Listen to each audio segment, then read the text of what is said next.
Okay, example 5 for 3.2. This one, still not in standard form yet, so we're going to change it by adding 8 to both sides. That gives us our quadratic equation. Oh, sorry, this is being very glitchy. Our quadratic equation in standard form. So x squared minus 4x plus 8 equals 0. And then we'll find our a, b, and c values. A equals 1, b equals -4, and c equals 8. Okay. Once we have that, then we can plug everything into the quadratic formula. So the quadratic formula is x equals the opposite of b, or -b, which would be +4 here, plus or minus the square root of b squared. So we'll do -4 squared minus 4 times a times our c value of +8, all over 2 times a, or 2 times 1. Okay. Again, because we need to give exact answers, we are going to type in only the part underneath the square root into our calculator to start. So we're still going to have the 4 plus or minus, and then the bottom is still going to be 2. We need to figure out what that is squared. Okay. With this, because b is negative, you have to make sure you have that -4 in parentheses and the squared on the outside. -4 times a times c. So your discriminant underneath that square root should be -16. A common mistake, so if you look over at the calculator, is putting -4 without parentheses and then squared, -4 times a times, c. And you'll notice that gave me the wrong number, -48. And that's because your calculator is only squaring the 4. It's not squaring that negative in front of it. So you have to make sure you type it in correctly.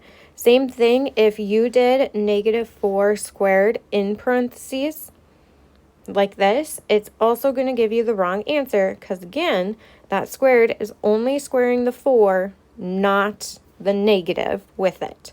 So that top one is the correct way to type it into your calculator. If you do it these other 2 ways, you will get the wrong answer when your b value is negative. Okay, so then back to our equation. We have 4 plus or minus the square root of -16 all over 2. So now remember, because the discriminant, or the part underneath the square root, is -16, that's telling us we're going to get 2 imaginary solutions. So we're going to get 2 answers that have an I with the result. Okay, the square root of -16 we have talked about. If we are simplifying that, that is like taking the square root of 16 and the square root of -1. We know the square root of 16 is 4, and the square root of -1 is I. So when that is simplified, we end up with 4 plus or minus 4i all over 2. Okay. Now, when you're doing quadratic formula, the reason we get 2 answers is because this plus or minus. So we're going to get one answer where we add. So we would have x equals 4 plus 4i over 2. Then we're going to get one answer where we subtract that value after the square root. 4 minus 4i all over 2. So that is where we get our 2 imaginary solutions. With these, don't forget to simplify. You can simplify a couple of different ways.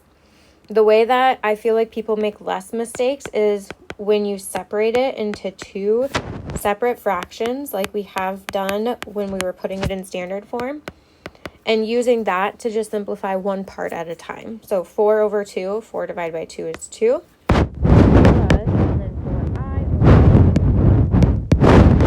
And that would be one of our answers simplified.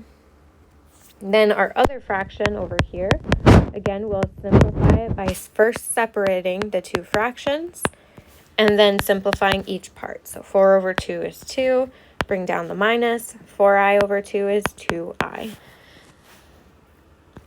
So now these are actually the solutions to the quadratic equation. This is telling us what x equals.